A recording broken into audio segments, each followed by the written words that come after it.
Konnichiwa minasan, it's Gray from Wakizashi's Teahouse over in Japan. How are you doing? Are you good? Are you Genki? Are you reading comics? I hope so.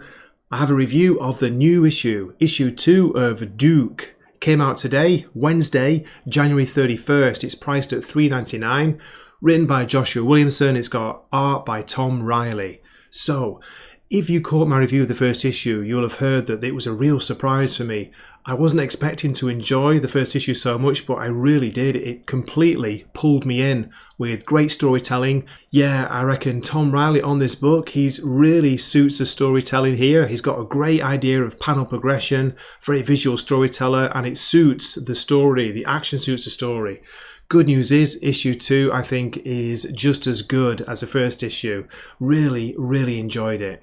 We have Duke hunting down an old friend. Is it an old teammate? I'm not sure, because I want to point out I'm pretty new to the G.I. Joe universe. So, can Duke's old friend help him out? Will he believe his rather tall stories of jets turning into robots? What?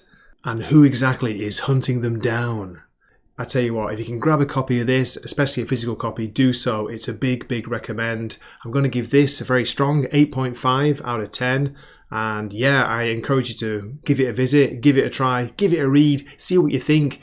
Even if you've no interest in this universe, in the G.I. Joe property, if you don't, you're not sure about the Energon Universe that Skybound are doing with Transformers, Duke, Cobra Commander, I tell you, I had a blast with this. It's a really entertaining, action-filled spy thriller. So as always, I'll drop my story summary, but just to let you know, there's going to be a separate video for channel members which will show the whole story.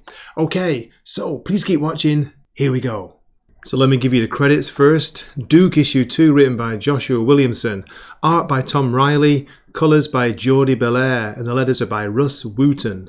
We open with somebody checking the phone. American hero, wanted for murder, on the run. The guy in the sunglasses knows who he is because he calls him Conrad. Damn, what did you get yourself into now? Then we get this great double-page spread by artist Tom Reilly. Is it a car shop? Is it a junkyard? It says, Manny's Mean Machines. Hey Manny, how you doing? Inside a trailer we see a Bachelor's of Science awarded to Lance J. Steinberg. A nice touch with the empty, crushed beer cans in front. He's pouring himself a cup of coffee when, behind him, why don't you pour me one while you're at it, Clutch? I love Clutch's reaction here. Look at the length of his neck. It's surprisingly long. He looks a bit like an ostrich. What the? Conrad! So, obviously he knows who it is.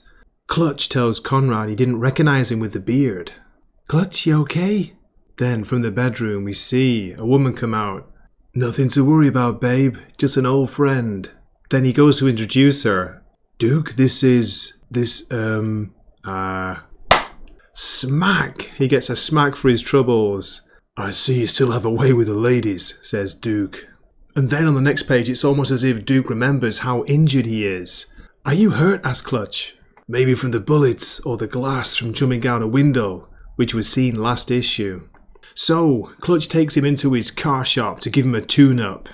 It seems to be going okay until he comes to the part about the jet turning into a giant robot. You believe me? Not even a little bit. But I know you must have seen something. Duke has given him the piece of equipment that Dr. Burkhart passed over last issue. Any idea what it is?